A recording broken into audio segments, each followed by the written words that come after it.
Hello students, आज हम जो नया चैप्टर स्टार्ट कर रहे हैं वो है साधारण ब्याज और चक्रवृद्धि ब्याज। ये पूरा टॉपिक जो है वो एक तरह से मान लीजिए प्रतिशत पर ही आधारित है।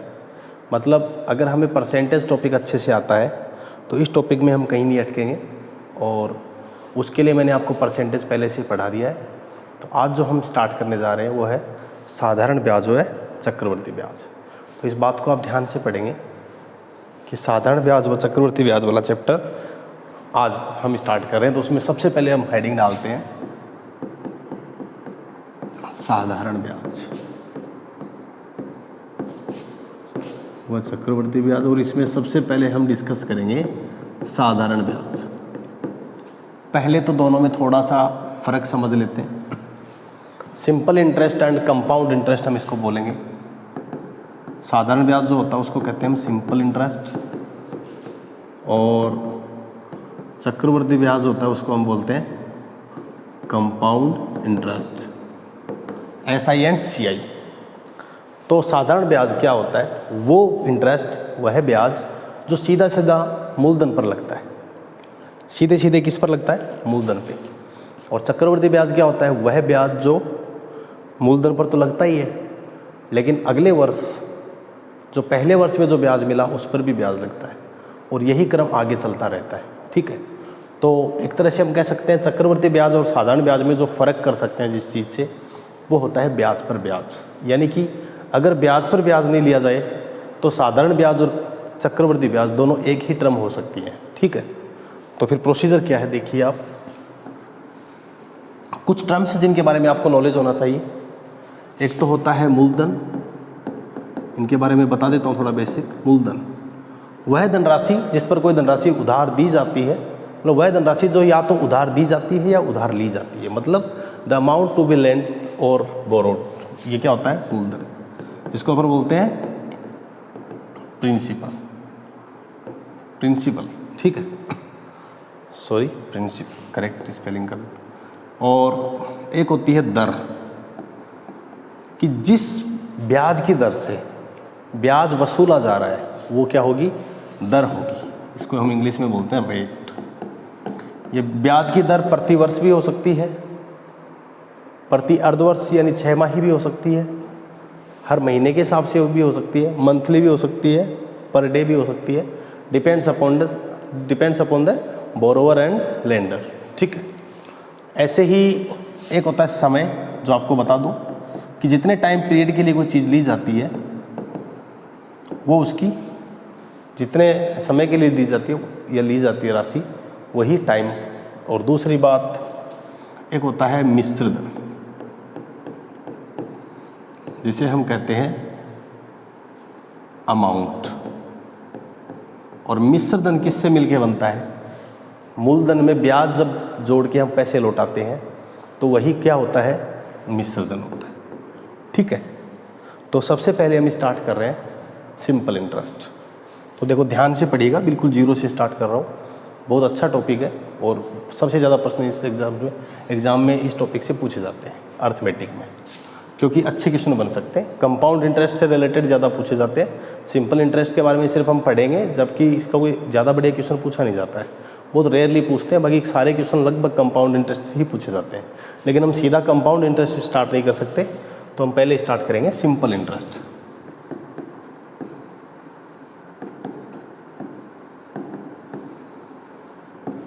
SI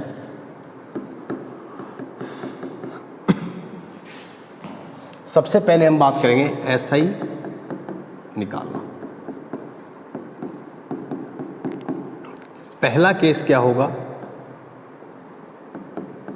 भाई? सबसे पहले तो हमें ब्याज निकालना आना चाहिए, और ब्याज निकालना आने के लिए सबसे पहले आपको SI का फॉर्मूला पता होना चाहिए। SI का फॉर्मूला होता है P into R into T बट्टा 100। ठीक है, और अमाउंट होता है P प्लस SI। अगर कंपाउंड इंटरेस्ट की बात होती तो CI हो जाएगा। मतलब मिश्र धन क्या होता है? मूलधन प्लस ब्याज। अब प्रश्न कैसे दिया जाएगा? देखो एक क्वेश्चन है छोटा सा, 12,000 रुपये की धनराशि पर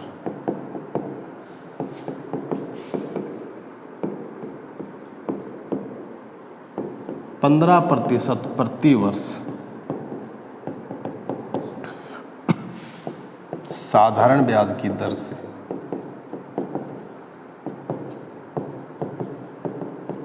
ठीक है, 12,000 रुपये की धनराशि पर 15% प्रति वर्ष साधारण ब्याज की दर से 2 वर्ष का साधारण ब्याज ज्ञात करो।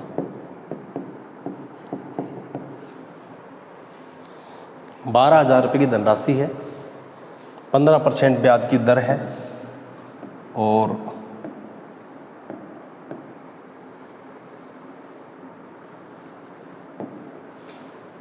दो वर्ष का समय है। तो एक तरीका तो क्या है, फॉर्मूला काम में ले सकते हो। तो आप क्या कहोगे, SI equal to P into R into T बटा 100। तो आप P कितना रखोगे 12,000, R कितना रखोगे 15, समय कितना 2 बटा 100, इसको 00, 120 गुणा 15 गुणा 2, या कह सकते हो 120 गुणा 15 गुणा 2 30, और 120 गुणा 2 यानी 12 गुणा 30, 12 गुणा 3 36 और आगे 00। कितना ब्याज होगा 3600 रुपये। ये तो किस चीज़ से किया अपन ने, फॉर्मूले से जो आपको गिवन है। इसी फॉर्मूले को अगर अपन वर्बली कैलकुलेट करना सीख जाए तो बहुत सी कैलकुलेशन ऐसी है जो अपनी आसान बन जाती है। कैसे, आपको मैंने परसेंटेज चालू कराया तो सबसे पहली क्लास में सिर्फ कैलकुलेशन करना सिखाया था, और वही कैलकुलेशन हमें हर चैप्टर में लगभग ज़रूरत पड़ेगी। देखो आपको पता है कि 12,000 रुपये हैं, 15% ब्याज है, कितना प्रति वर्ष का। 15% जो ब्याज लिया जाता है वो हर वर्ष लिया जाता है, 2 साल तक लिया जा रहा है। परसेंट का मतलब होता है 100 पर 15, 15% का मतलब क्या है 100 पर 15। अगर 1 वर्ष का 15 है तो 2 वर्ष का कितना होगा 30 होगा। तो आपको पता है कि मैं 12,000 का 30% डायरेक्ट ही निकाल दूं। तो देखो 12,000 का आपको कितना निकालना है 30%। आपको पता है 10% के लिए हम एक जीरो को उड़ाते हैं, 20% 1200 का डबल 2400, और 30% 1200 का ट्रिपल 3600। आपका डायरेक्ट आंसर आ गया, आपको ये कुछ करने की ज़रूरत नहीं पड़ेगी। एक प्रश्न और अच्छा सा लिखा देता हूँ, सिंपली डायरेक्ट लिख रहा हूँ मैं, आप समझ जाइएगा। क्या प्रिंसिपल दे रखा है 2400 रुपये, रेट दे रखी है 12 से 1/2% पर एनम साधारण ब्याज की दर पे, ठीक है। टाइम दे रखा है 4 ईयर्स 4 साल, ठीक है। आपसे क्या पूछा है, साधारण ब्याज भी पूछ लिया और मिश्र धन भी पूछ लिया। मैं अब शॉर्ट टर्म्स काम में लूँगा, आप समझ जाइएगा। तो आपको पता है 2400 रुपये है, ठीक है भैया, आपको पता है कि 2400 रुपये हैं। तो आप एक काम कीजिए, इस 2400 का 12.5% यानी 1/8 होता है क्या, तो कितना होगा 2400 का 1/8, 300 नहीं हो जाएगा। लेकिन कितने टाइम का, पर एनम यानी 1 वर्ष का। अगर 1 वर्ष का 300 है तो 4 वर्ष का कितना होगा 1200, ठीक है। थोड़ा और कैलकुलेटिव कर देते हैं।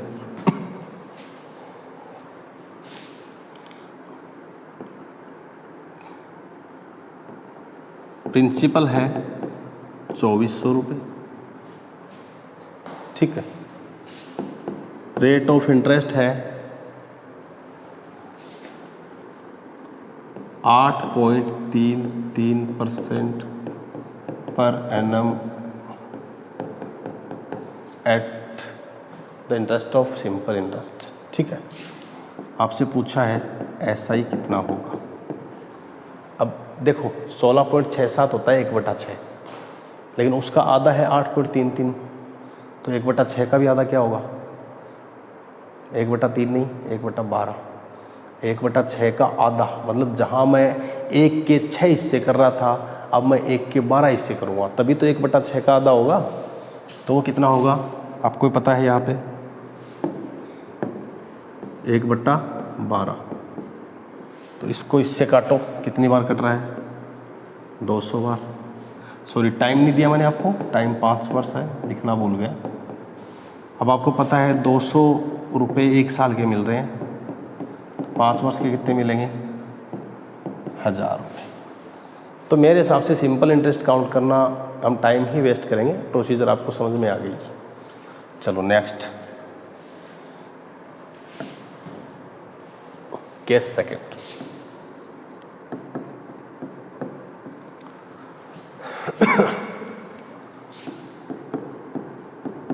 मूलधन निकालना।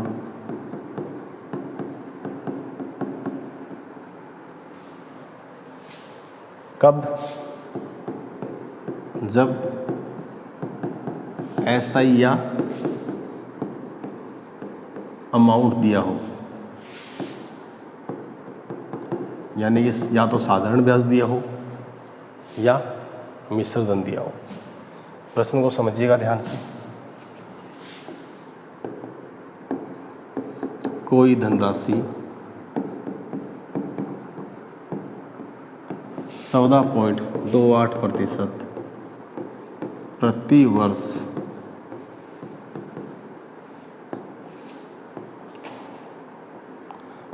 साधारण ब्याज की दर से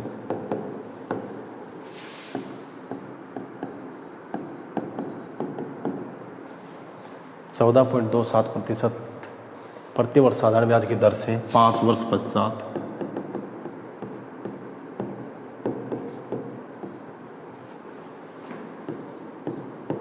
₹2400 हो जाती है।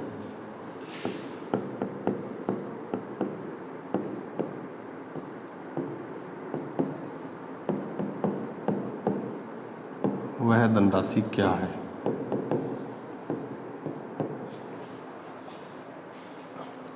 ठीक है, तो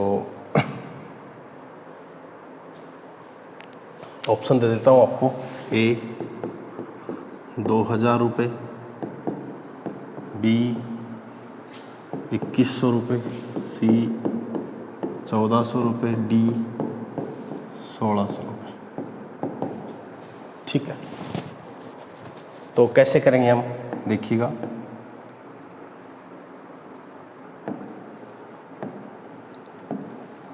सबसे पहले परसेंटेज को टेबल में तो लिख ही लिया करो, फ्रैक्शन में तो लिख ही लिया करो टेबल के अनुरूप।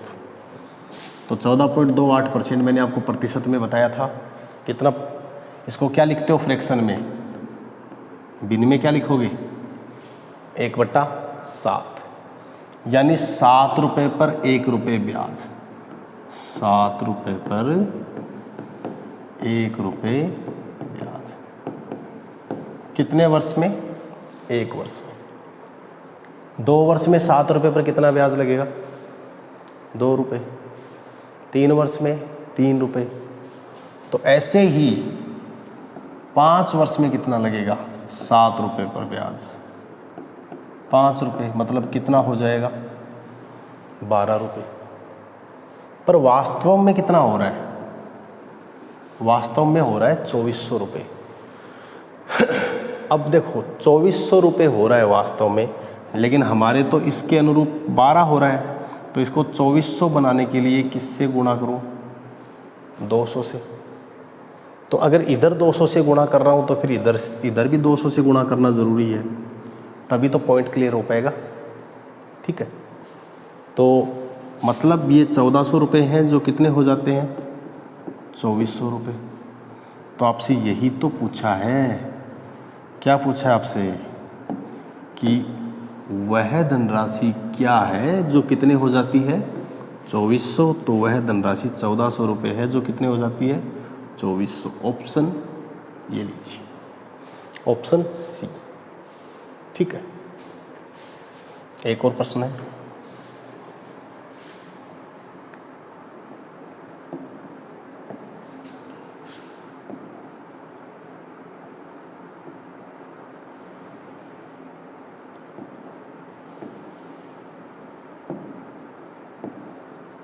देखो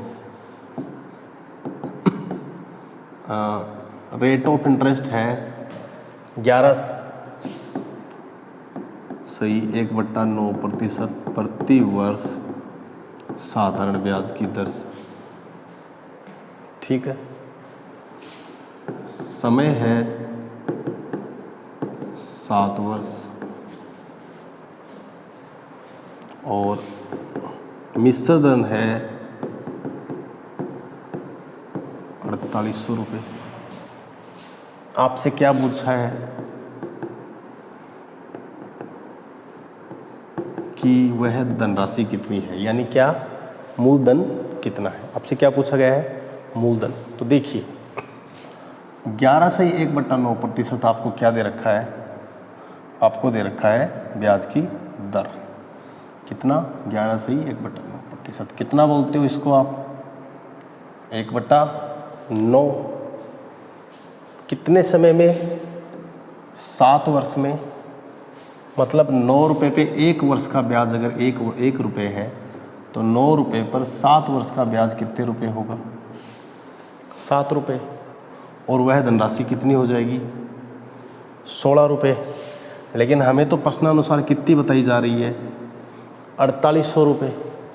तो इसको 16 को 4800 बनाने के लिए किससे गुणा करें, 3 से, 300 से। और एक बात और बताओ, अगर ये पता कैसे चलेगा किससे गुणा करें, तो एक काम किया करो, इसमें इसका भाग दे दिया करो। कितनी बार कट रहा है, 300 से। मतलब इधर किससे गुणा करेंगे और इधर भी किससे गुणा करेंगे, 300 से। तो कितने रुपए हैं वो, 2700 रुपये जो 4800 बन रहे हैं। 2700 रुपये हैं जो कितने बन रहे हैं, 4800। तो वह धनराशि कितनी है, 2700 रुपये। ठीक है, इस प्रकार से।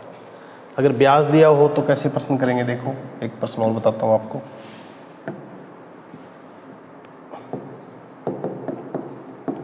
ब्याज की दर दे रखी है आपको 14.28% प्रति वर्ष साधारण ब्याज की दर से।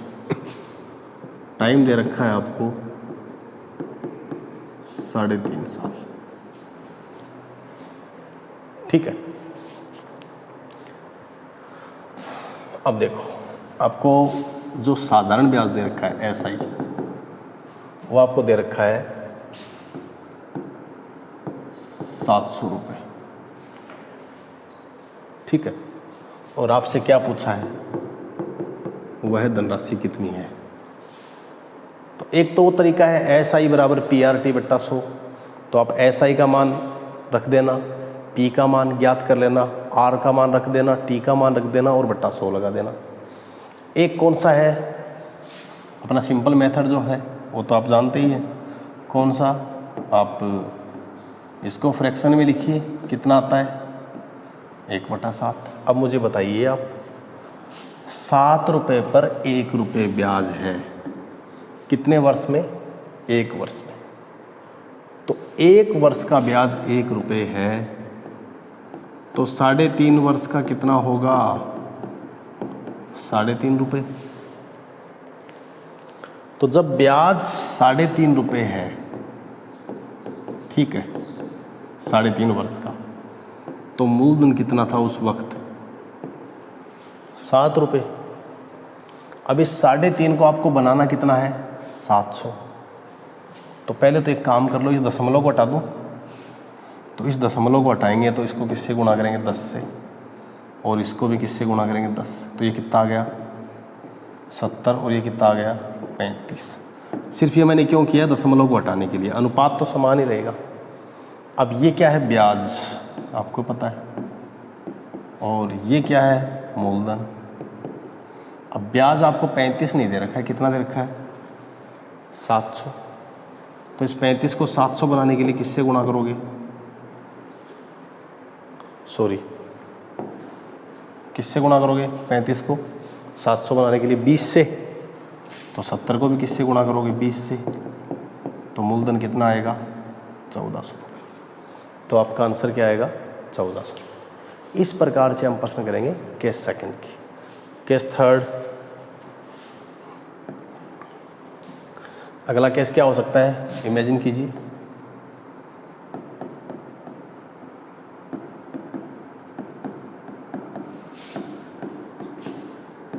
ब्याज की दर ज्ञात करना।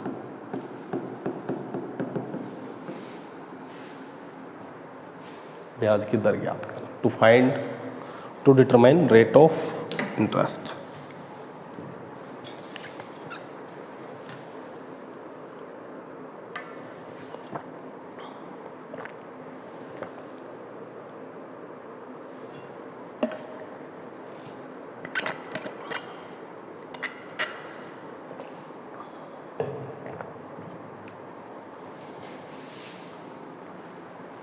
देखिए ब्याज की दर ज्ञात करने के लिए कैसे करेंगे हम प्रश्नों को। तो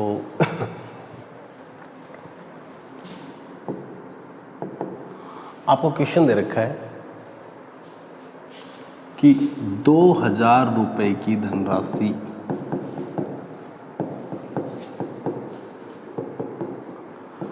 कितने वर्षों में, सॉरी,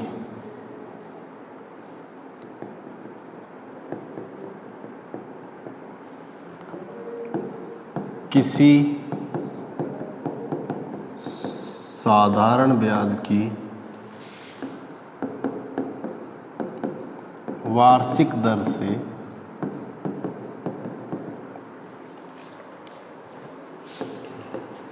5 वर्ष में, मेरे को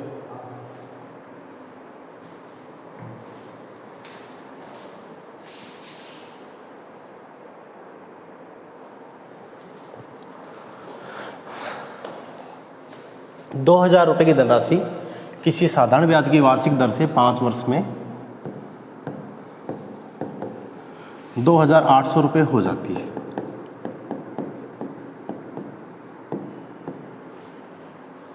ठीक है, साधारण ब्याज की दर क्या है, देखो कैसे करेंगे। आप ये देखिए कि कितने रुपए हैं, 2000 रुपये कितने हो जाते हैं, 2800 रुपये, कितने वर्ष में, 5 वर्ष में। तो हम यहाँ क्या रखेंगे, 2000 रुपये, यहाँ क्या रखेंगे, 2800 रुपये। तो कितने रुपए ब्याज मिल रहा है, 800 रुपये, कितने वर्ष में, 5 वर्ष में। तो फिर आप ही बताइए एक वर्ष में कितना मिलता होगा। तो 800 में 5 का भाग दें, एक वर्ष का ब्याज कितना है, 160 रुपये। ये 160 रुपये ब्याज किस पे है, 2000 पे, और गुणा 100। इसको इससे काटिए, इसको इससे काटिए, 8 बार कटेगा, ब्याज की दर कितनी है, 8%। सिंपल सा क्वेश्चन है। देखिए 2000 रुपये 2800 हो रहे हैं, 800 रुपये ब्याज मिल रहा है, कितने साल में मिल रहा है, 5 साल में। तो एक साल का कितना है, 160 रुपये।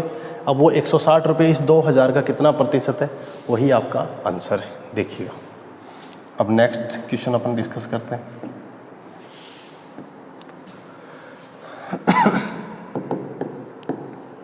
₹4200 की धनराशि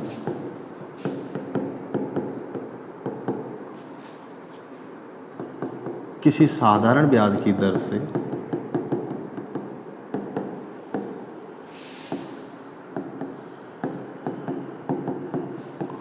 4 वर्ष में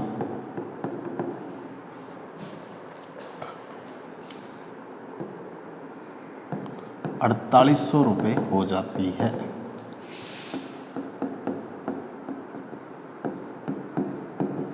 साधारण ब्याज की दर ज्ञात करो। तो देखिए 4200 रुपये हैं, कितने हो रहे हैं, 4800। तो कितना फ़र्क है, 600 का। कितने साल का, 4 साल का। भाई 4 साल का ब्याज कितना है, 600 रुपये। ये देखो ये रहा 4 साल का 600 रुपये। तो 1 साल का कितना होगा, 150 रुपये। तो एक भाई ब्याज की दर तो प्रति वर्ष होती है, आपको पता है। तो ये 150 रुपये 4200 का कितना प्रतिशत है, वही आपका आंसर है।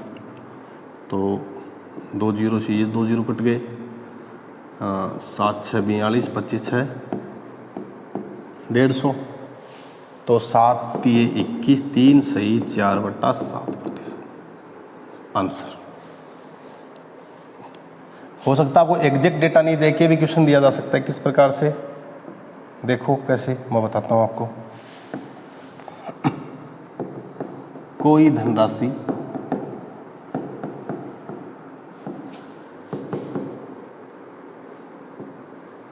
किसी साधारण ब्याज की दर से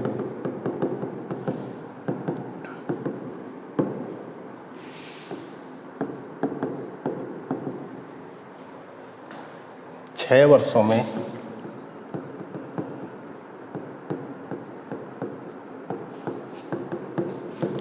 अपने आप की 4 गुना हो जाती है।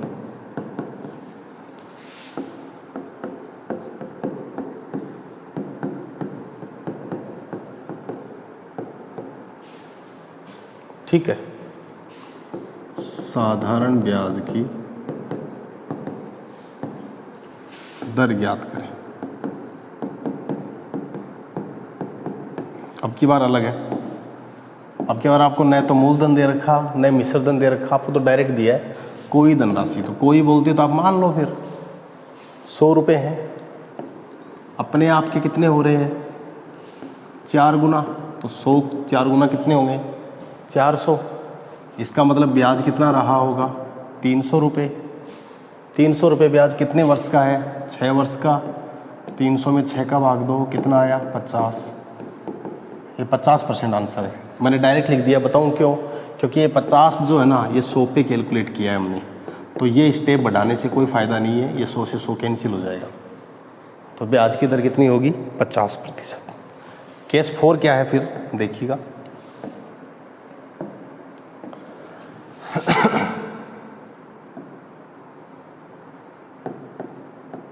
समय ज्ञात करना।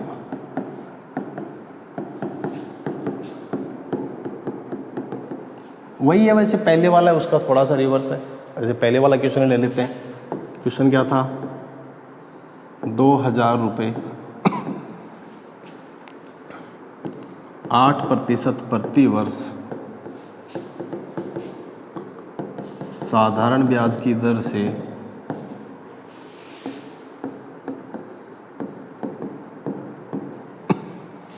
कितने वर्षों में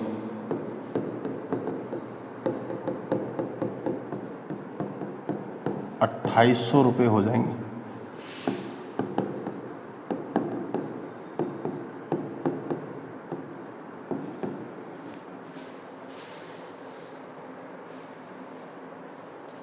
कैसे करेंगे, वही क्वेश्चन, कितने रुपए हैं 2000, कितने हो रहे हैं 2800। वैसे एक बात बताओ, 8% की दर है, पहले तो बताओ ब्याज कितना है 800 रुपये। 2000 पे 8% के हिसाब से 1 साल का ब्याज कितना मिलेगा, तो 2000 का 1% 20 होता है, तो 8% 160 होता है। साल का 160, 2 साल का 320, 3 साल का 480, 4 साल का 540 और 6 साल का 800, 640 और फिर 800। देखो 160 का भाग जब 800 में देंगे तो कितनी बार जाएगा 5 वर्ष में। ये रहा। ऐसे ही अगला क्वेश्चन एक और देखिएगा, सिंपल क्वेश्चन है।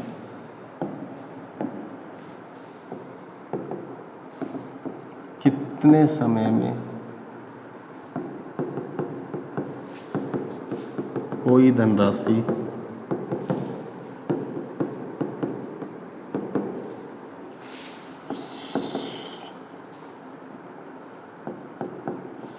स्वयं की 3 गुना हो जाएगी यदि ब्याज साधारण ब्याज की वार्षिक दर 5%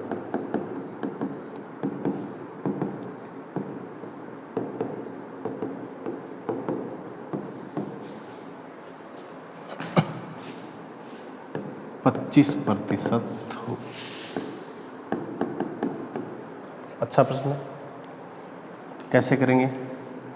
देखो वैल्यू तो आपको दे नहीं रखी, इतना बोल रखा है कोई धनराशि, मतलब इसको 100 मान लो, कितनी हो जाती है 3 गुना, यानी 100 रुपये कितने हो गए 300। तो फिर ब्याज कितना है 200, कितने साल का? आपको पता है 1 साल का ब्याज कितना मिलता है प्रति वर्ष का, मतलब 100 रुपये पे 25 रुपये मिलने हैं 1 साल में, 2 साल में 50, तो वैसे 200 कितने में मिलेंगे? तो 200 में आप 25 का भाग दे दो, क्या आएगा 8 वर्ष। ले लीजिए, ठीक है। तो इस प्रकार से हम इस प्रश्न को कर सकते हैं। थोड़ा सा और अच्छा क्वेश्चन बनाते हैं एक और।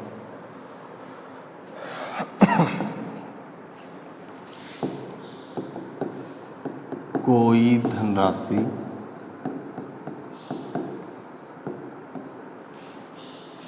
कोई धनराशि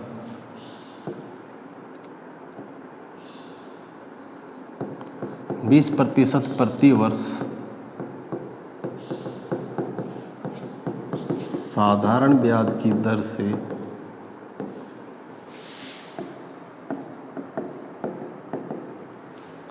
20% प्रति वर्ष साधारण ब्याज की दर से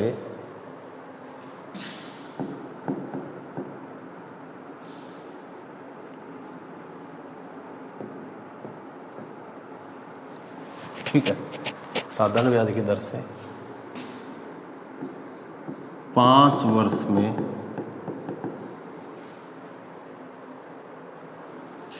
सॉरी सर, समय तो अपन को पूछा है, ठीक है। तो ये पूछ रहा है कि 20% प्रति वर्ष साधारण ब्याज की दर से कितने समय में अपने आप की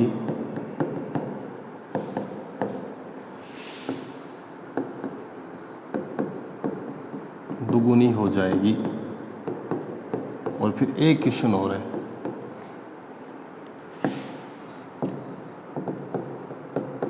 कोई धनराशि किसी साधारण ब्याज की दर से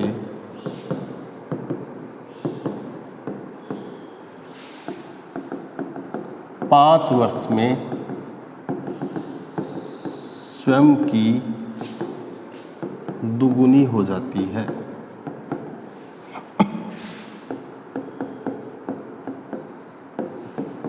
उसी ब्याज दर से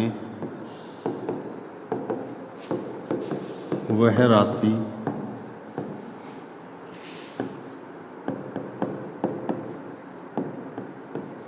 कितने समय में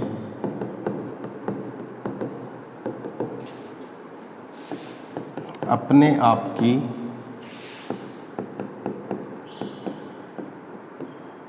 पाँच गुना हो जाएगी।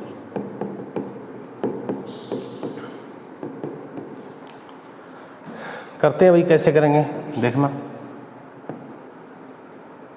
ये देखो,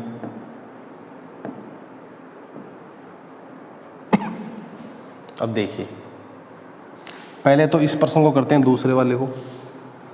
ब्याज की दर 20% है, 100 रुपये मान लो कोई धनराशि, तो मतलब 100 अपने आप की दुगुनी मतलब 200, तो कितना ब्याज मिला 100 रुपये। 100 रुपये जो ब्याज मिला वो आपको पता है किस ब्याज दर से मिला, 20% से। तो कितने साल में 5 इयर्स, ठीक है। अब इसी प्रकार अगला प्रश्न देखिएगा कि कोई धनराशि यानी कि 100 अपने आप की कितनी हो रही है दुगुनी, कितने वर्ष में 5 वर्ष में। ब्याज कितना मिला 100 रुपये।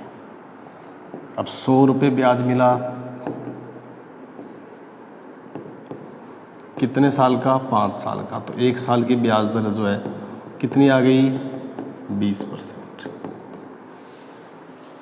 अब ये कह रहा है यही धनराशि जो 100 रुपये है वो कितनी होनी चाहिए 5 गुना, यानी कितनी 500। तो ब्याज कितना मिला, 400 रुपये। अब पूछ रहा है कितने समय में होगी, तो आपको पता है वो समय निकालने के लिए आपको किस चीज़ का पता होना ज़रूरी है, ब्याज की दर का। तो इस 400 में आप किसका भाग देंगे, 20 का, तो समय कितना आएगा, 20 वर्ष। कितने वर्ष में पूरी हो जाएगी, 5 गुना हो जाएगी 20 वर्ष में। तो ये साधारण ब्याज के सिंपल क्वेश्चंस थे। पहले वीडियो में मैंने आपको बेसिक इंट्रोडक्शन दे दिया, आप थोड़ी प्रैक्टिस करें।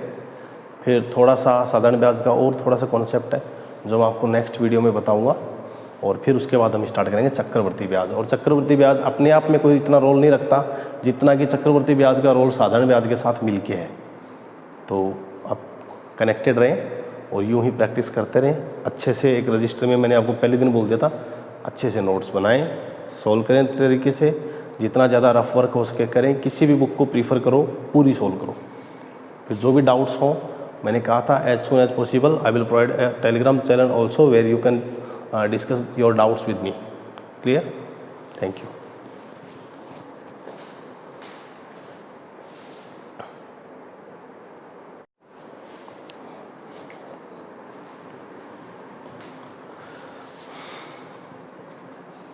हेलो स्टूडेंट्स, साधारण ब्याज में अब हम नेक्स्ट जो आगे पढ़ने वाले हैं, 2 वीडियोज़ के अंदर मैंने आपको बता दिया है, साधारण ब्याज से रिलेटेड जो मैंने पिछले वीडियो में जो आपको बताया, अब उसके आगे हम आज डिस्कस करेंगे साधारण ब्याज।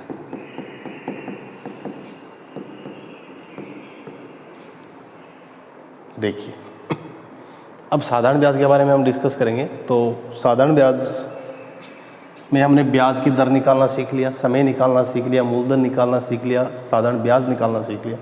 कुछ मिसलेनियस क्वेश्चन जो है हम आज डिस्कस करेंगे। देखिए, विविध मान लीजिए एक तरह से, फिर इसके जो अच्छे पर्सन हैं वो चक्रवर्ती ब्याज के साथ बनेंगे, वो डिस्कस करेंगे। तो देखो क्वेश्चन कैसे, जैसे 2 बंदे हैं, जैसे मैं एक सिंपल सा क्वेश्चन बता देता हूँ आपको।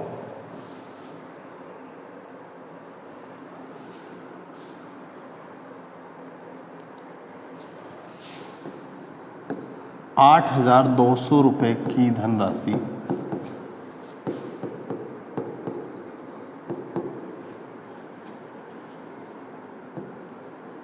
ए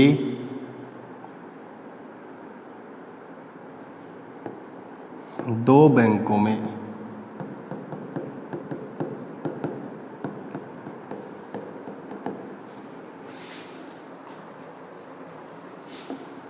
इस प्रकार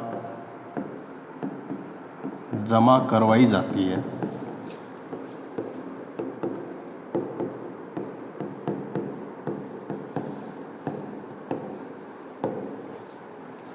कि पहले बैंक से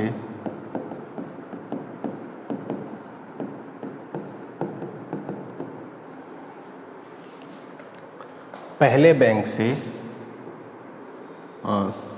7% प्रति वर्ष की दर से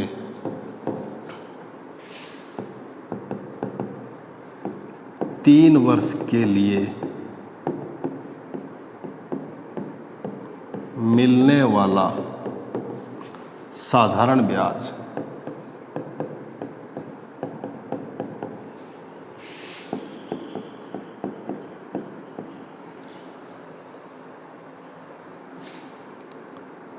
दूसरे बैंक से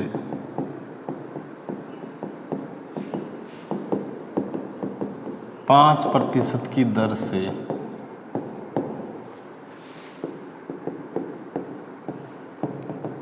चार वर्ष के लिए मिलने वाले साधारण ब्याज के बराबर है।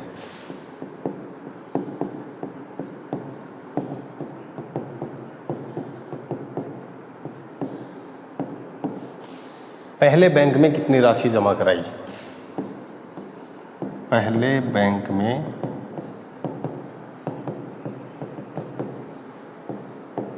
कितनी राशि जमा है, जमा कराई गई। बहुत ही अच्छा प्रश्न है। ध्यान से देखिएगा, पहले प्रश्न को समझिए कह क्या रहा है। कोई बंदा है जिसके पास 8,200 रुपये है। कितने रुपए हैं? 8,200 रुपये। 8,200 रुपये को 2 बैंकों में जमा करा रहा है। पहला बैंक जो 7% की दर से ब्याज देता है, दूसरा बैंक जो 5% की दर से ब्याज देता है। पहला बैंक जिसमें राशि 3 वर्ष के लिए जमा करवाई गई है और दूसरा बैंक जिसमें राशि 4 वर्ष के लिए जमा कराई गई है। अब ये 8,200 रुपये में ये ज़रूरी नहीं है कि बराबर बराबर है, नहीं।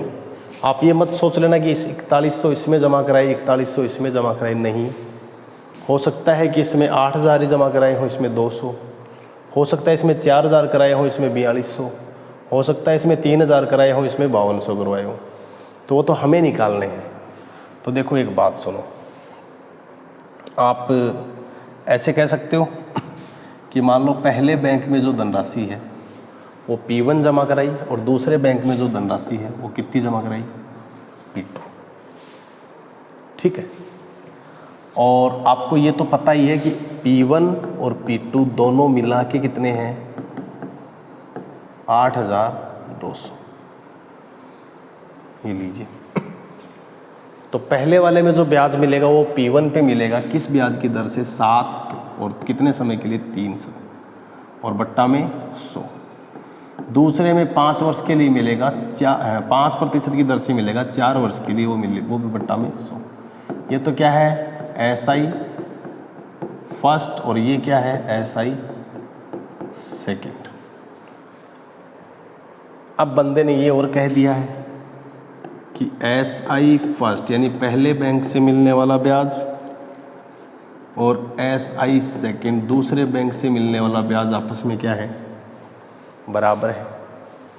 तो फिर आपकी एक क्या करेंगे इधर? P1 गुणा 7 गुणा 3/100 बराबर P2 गुणा 5 गुणा 4/100। 100 से 100 कैंसिल हो रहे हैं, तो P1/P2 कितना आएगा? 20/21। मतलब P1 और P2 का अनुपात कितना आ रहा है?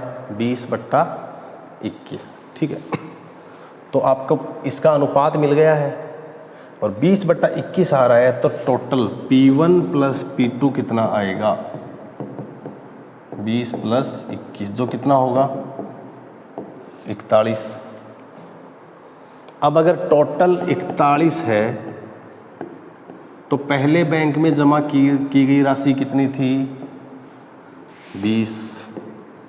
टोटल 1 है तो पहले बैंक में 20/41, और टोटल अगर 8,200 है तो पहले बैंक में गुणा 8,200, इसको 200 से काटो, 20 गुणा 200 4,000 रुपये। पहले बैंक में कितने रुपए जमा कराए गए? 4,000। तो फिर पता है सेकंड में कितने कराए गए? 4,200। तभी तो टोटल कितने आते हैं? 8,200। अब एक तो ये कंसेप्चुअल मेथड पूरा जो आपके सामने मैंने डिस्क्राइब करके बताया है, एक कंपटीशन एग्जाम में आप अगर इसी क्वेश्चन को और जल्दी करना चाहें तो क्या मेथड है आप देखिए। पहले आप वो मूलधन लिख लीजिए, कितना है? 8,200। 7% की दर से कितनी साल के लिए? 3 साल के लिए। 5% की दर से कितने साल के लिए? 4 साल के लिए। तो इनके मूलधन का अनुपात हमेशा उल्टा हो जाएगा। इधर 20 कर दीजिए और इधर 21 कर दीजिए। तो 20 और 21, 20 + 21 कितने होते हैं? 41। अब आप इस 41, जबकि रियल में कितने हैं? 8200। तो 8200 में 4100 का भाग दीजिए, कितनी बार कट रहा है? 200 बार। तो चाहे इसको भी 200 से गुणा कर लो और इसको भी 200 से गुणा कर लो। यहाँ कितने आएंगे? 4,000 रुपये, और यहाँ कितने आएंगे? 4,200 रुपये। डायरेक्ट कर सकते हो आप। एग्ज़ाम में आपको ये तरीका डायरेक्ट काम में लेना है अगर कभी क्वेश्चन आ जाए तो। ठीक है। दूसरी बात, यहाँ तो चलो कोई बात नहीं, दोनों के साधारण ब्याज बराबर दिखाए थे, और आपको अगर दोनों के मिश्र धन बराबर दिखा दे तो देखिए वो कैसे, वो भी कराता हूँ आपको।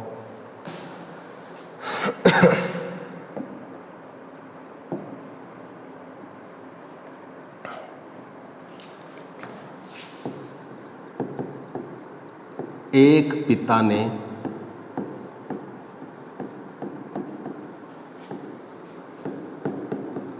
25 लाख रुपए की राशि,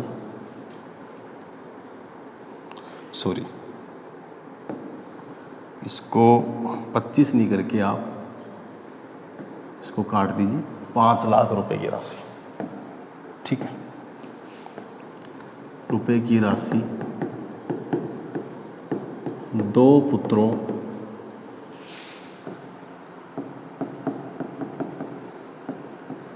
के लिए इस प्रकार छोड़ी है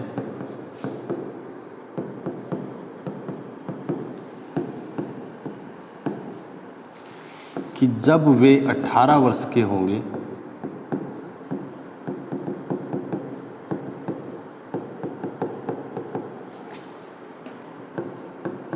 तो दोनों को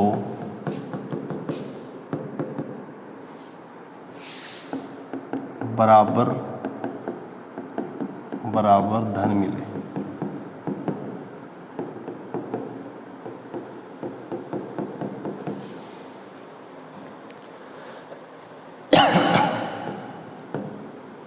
यदि पहले पुत्र की धनराशि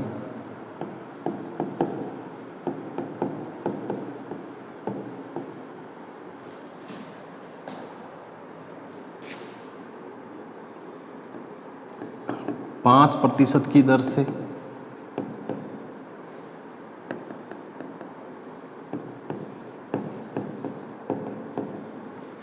तथा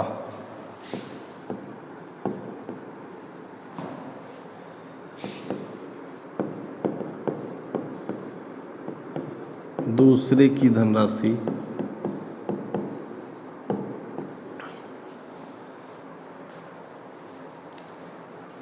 6% की दर से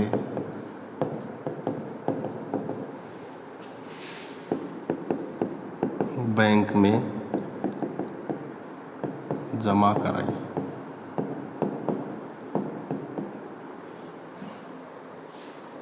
दोनों को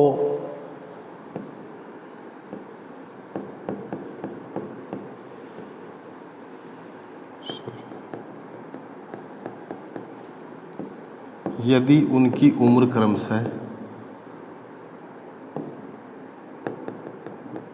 यदि छोटे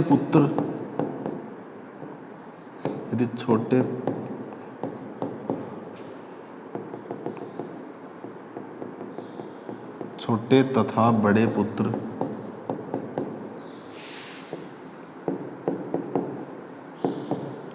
की आयु क्रमशः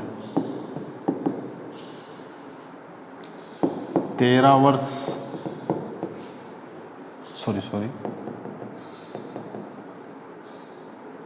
5% की दर से बताया है,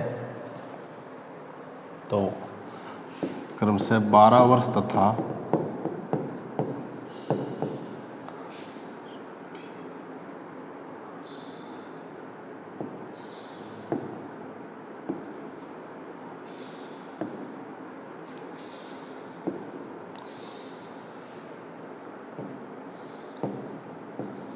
14 वर्ष तथा 13 वर्ष हो, तो पिता ने छोटे पुत्र के लिए कितनी राशि छोड़ी। देखो बढ़िया से बढ़िया क्वेश्चन करवा दिया भाई, कितनी राशि छोड़ी।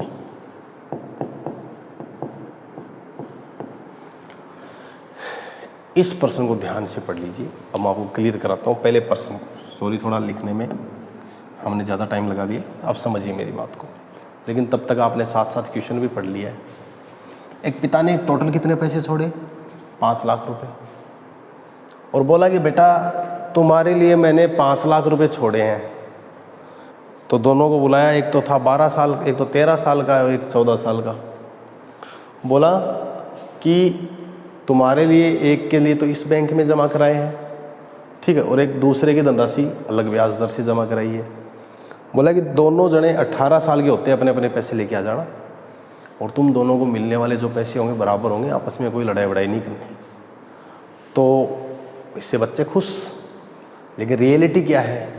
रियलिटी ये है कि बराबर बराबर मिल जरूर रहे हैं, लेकिन जो जमा कराए हैं वो बराबर नहीं है, ठीक है। ऐसा तब होता जब ब्याज दर और समय बराबर होता। तो फिर है क्या सीन, ये देखिए, ठीक है। जब तक बच्चों को गणित समझ में आएगी, बाप जा चुका होगा, लेकिन इतना क्लियर हो जाएगा कि जो जिस बंदे को पैसे प्राप्त हुए बराबर हुए। तो हम पहले इसकी वैल्यूज़ को लिख लेते हैं। 5 लाख रुपए टोटल है, ये लीजिए 5 लाख, ठीक है। पहले के लिए राशि कितनी छोड़ी है? नहीं, पहले की 5% की दर से। वो कितने साल का है? 14 वर्ष का। तो ये तो क्लियर हो गया कि ये 18 वर्ष का होगा तब तक 4 साल लगेंगे। तो मतलब 5% की दर से 4 साल, मतलब। और एक दूसरा बंदा है, उसके लिए कितनी छोड़ी? 6% की दर से, ये रही। तो इसकी 13 वर्ष आयु है, इसको कितने साल लगेंगे? 5 साल। तो इसका मतलब जिसको कम समय लगेंगे तो कौन है? बड़ा भाई है, और ये छोटा भाई, ठीक है। उसने पूछा छोटे के लिए कितनी राशि छोड़ी। पिछले वाले में ब्याज बराबर किया था, तो आपने क्या किया? इन दोनों को गुणा किया, इन दोनों को गुणा किया, और इधर कर दिया। इस बार वाले में आप क्या करेंगे? इस बार वाले में आप गुणा तो जरूर कर लेना, लेकिन उसको 100 में जोड़ देना। देखो, डायरेक्ट मेथड अगर आप वैसे करने लग गए ना, कंसेप्चुअल मेथड से, तो आप मान लो इसके लिए कितने पैसे छोड़े? P1, और इसके लिए कितने छोड़े? P2। तो आप क्या कहोगे? इसके लिए इसको मिलने वाला ब्याज कितना होगा? P1 गुणा 5 गुणा 4 बट्टा 100। इसको मिलने वाला ब्याज कितना होगा? P2 गुणा 6 गुणा 5 बट्टा 100। ये मिश्रधन P1 में जोड़ दो, ये मिश्रधन बनाने के लिए इसमें P2 जोड़ दो, और दोनों बराबर बता दिए। कहा है कि पहले और दूसरे की राशि क्या है? बराबर है। तो आप P1 प्लस P1 गुणा 5 गुणा 4 बट्टा 100, ये ब्याज इसमें जोड़ेंगे तो ये दूसरे का मिश्रधन A2, और यहाँ क्या है? A1, आपस में क्या है? बराबर है। तो 5 चौक 20, 20 P1 100 P1 में जुड़ के टोटल बनेगा 120 P1 बट्टा 100, और यहाँ क्या बनेगा? 130 P2 बट्टा 100। 100 से 100 कट गया, 0 से 0 कट गया, तो P1 बट्टा P2 कितना आया? 13 बट्टा 12। टोटल कितना हो रहा है? 25 हो रहा है। तो आपको छोटे के लिए पूछा है, तो छोटे का हिस्सा 12 है, किस में से? 25 में से। तो फिर 5 लाख में से कितना होगा? गुणा 5 लाख, तो 25 दूनी 50, आगे 0 लगा दो, 20,000। 20,000 को 12 से गुणा करो, 2,40,000, ठीक है। तो छोटे को कितने मिलेंगे? 2,40,000 रुपये। मतलब कितने छोड़े इसके लिए? तो फिर बड़े के लिए कितने छोड़े? 2,60,000। गुणा से गुणा कर लेना, चाहे 5 लाख में से घटा लेना। लेकिन एग्ज़ाम में मान लो इतना टाइम नहीं मिले, तो आप कैसे करेंगे? 5 लाख रुपए है, एक पहले वाले को कितने दिए? इसमें से 5% की दर से 4 वर्ष के लिए, बड़े को 5% की दर से 4 वर्ष के लिए। जो छोटा है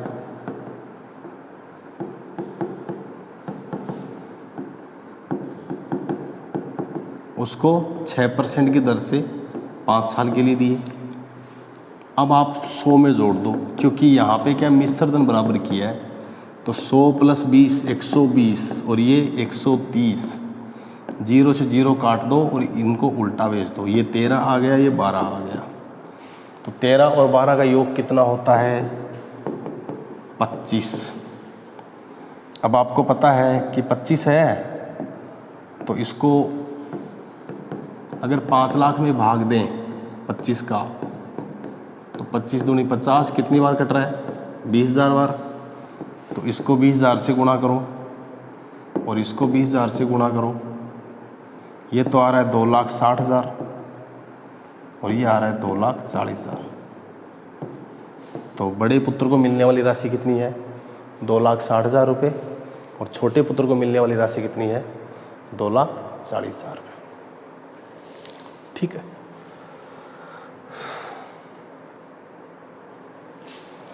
अगला क्वेश्चन, एक और क्वेश्चन देख लीजिए, अलग कंसेप्ट का, विविध की बात कर ही रहे हैं तो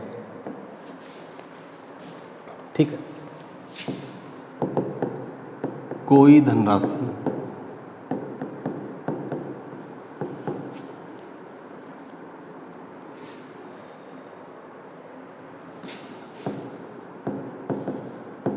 किसी साधारण ब्याज की दर से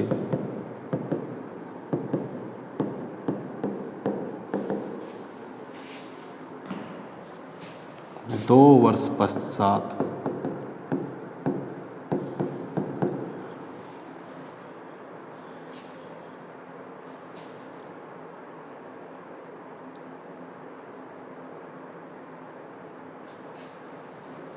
$1,560 तथा भाई कोई धनराशि किसी साधारण ब्याज की दर से 2 वर्ष पश्चात 1,560 रुपये, ठीक है, तथा 5 वर्ष पश्चात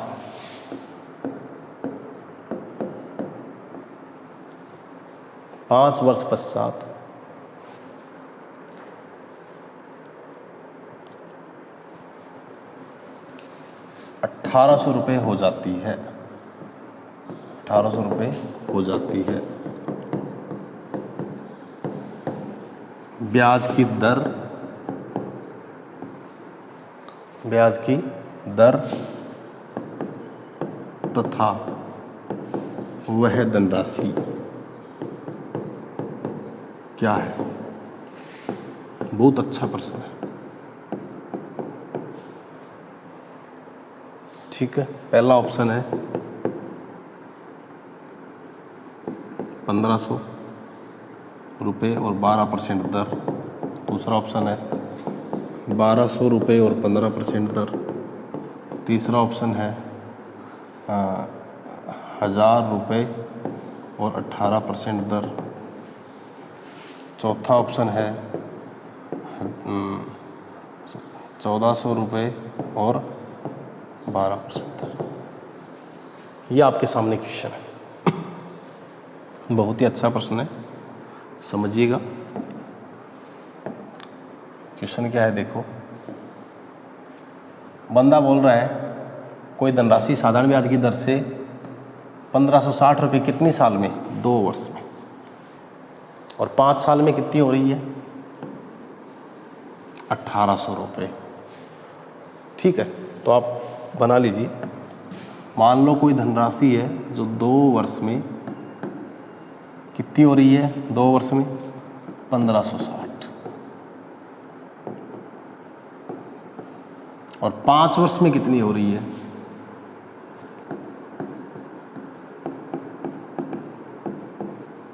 1,800 रुपये। बंदे ने आपसे पूछी है कि वह धनराशि कितनी है और ब्याज की दर कितनी है, कौन सी? जब साधारण ब्याज की बात चल रही है। तो एक चीज़ बताइए आप मेरे को, अभी यहाँ पे मैंने आपके सामने पूरा क्वेश्चन डायग्राम से लिख दिया, आप पढ़ सकते हैं कि कोई धनराशि जो मुझे नहीं पता 1,560 रुपये हो रही है 2 वर्ष में, तो देखो 2 वर्ष में 1,560 हो रही है, और कह रहा है वही धनराशि 5 वर्ष में कितनी हो रही है? 1,800 रुपये हो रही है। तो इधर देखिए कितना अंतर है, ये टोटल 2 साल, यहाँ तक 2 साल है, यहाँ तक 5 साल है, तो फिर ये ज़रूर 3 साल रहा होगा। और 3 साल में ब्याज कितना मिल रहा है? तो 1560 घटाइए 1800 में से, मेरे हिसाब से 240 रुपये, 240 रुपये ब्याज मिल रहा है। तो 3 साल में 240 रुपये ब्याज मिल रहा है अगर, तो एक काम कीजिए, 1 साल का ब्याज कितना आएगा? 80 रुपये। क्या है ये? 1 वर्ष का ब्याज।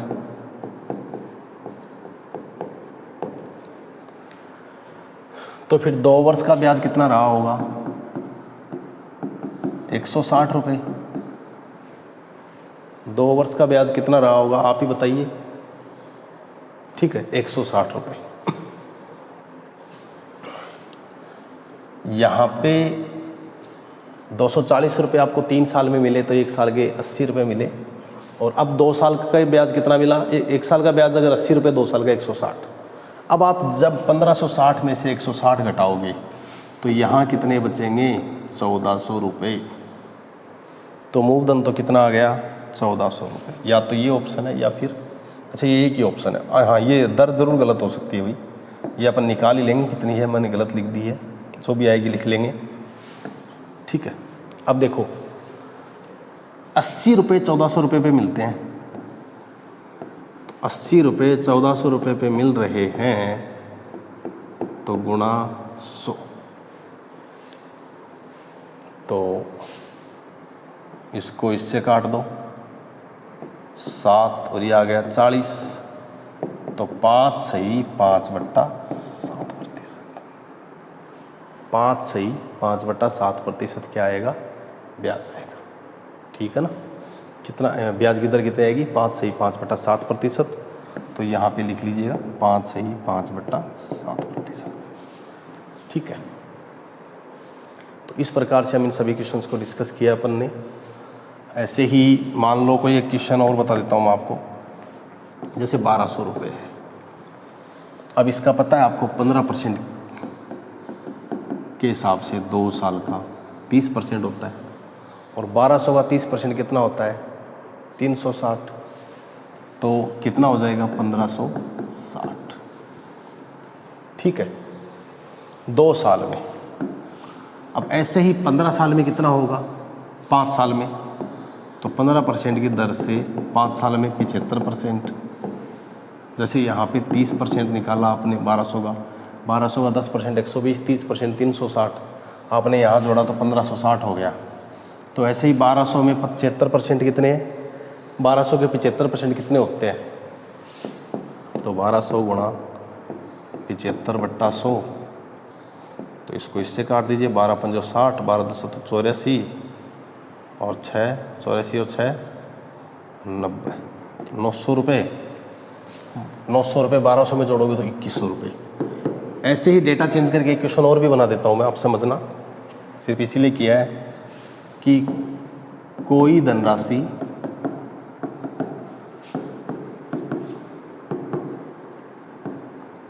किसी साधारण ब्याज की दर से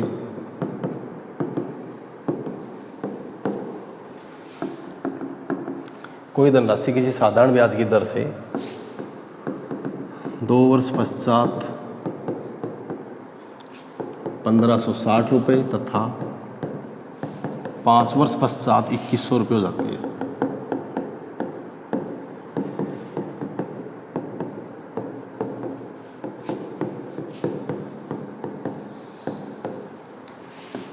साधारण ब्याज की दर ज्ञात करो।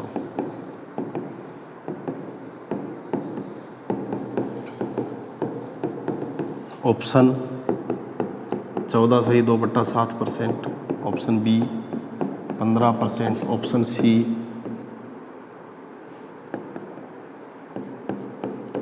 12.5% और ऑप्शन डी 20%। पहले वाला ये प्रश्न है, कुछ अलग नहीं है, करते हैं डिस्कस। पहले तो ये देखिए इसमें दे क्या क्या रखा आपको, देखते हैं। कोई धनराशि किसी साधारण ब्याज की दर से, लो भाई, कोई धनराशि किसी साधारण ब्याज की दर से पहले 1560 हो रही है, कितनी साल में? 2 साल में। और ये 5 साल में कितनी हो रही है? 2100 रुपये। तो आपको पता है फिर ये 3 साल में कितनी हुई होगी। तो 1560 से 2100 के बीच का ब्याज कितना आएगा, 540। घटा लो आप 2100 में से 1560, ठीक है। अब 540 3 साल का है तो 1 साल का कितना होगा आपको पता है 180। तो एक साल का 180 है तो 2 साल का कितना होगा 360।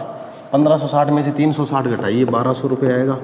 1200 रुपये मूलधन, 1 साल का ब्याज 180 जो है वो 1200 का कितना % है, गुणा 100, क्योंकि ब्याज तो प्रतिवर्ष होता है, ब्याज की दर तो प्रतिवर्ष की होती है। तो आप 180 बट्टा 1200 गुणा 100 इसको इससे काट दीजिए, 12 का भाग जब आप इसमें दोगे कितना आएगा 15%। इस प्रकार से हम करेंगे। साधारण ब्याज के जो बेसिक क्वेश्चन थे आज आपको पूरे करवा दिए मात्र 2 वीडियोज़ के अंदर। अगला चैप्टर हम स्टार्ट करेंगे चक्रवर्ती ब्याज, जिसको अपन ढंग से पढ़ेंगे। तब तक आप प्रैक्टिस कीजिए, इससे रिलेटेड क्वेश्चन सीरीज जल्दी स्टार्ट होएगी। हर टॉपिक की अलग से क्वेश्चन सीरीज आपको प्रोवाइड कराई जाएगी, जिसको आप प्रैक्टिस के लिए करें। साथ में आपको PDF भी प्रोवाइड कराऊंगा। थोड़ा सा कुछ कार्यों में बिजी होने के कारण मैं इतना कर नहीं पा रहा हूँ, बट मेरी तरफ से पूरा प्रयास है। मैंने आपको कहा था कि 1 टाइम आपका सिलेबस कंप्लीट हो जाएगा 3 महीने में, तो उस पर मैं पूरा मेरी तरफ से कोशिश करूँगा उसको निभाए, वरना और एक्स्ट्रा टाइम निकालेंगे। Thank you.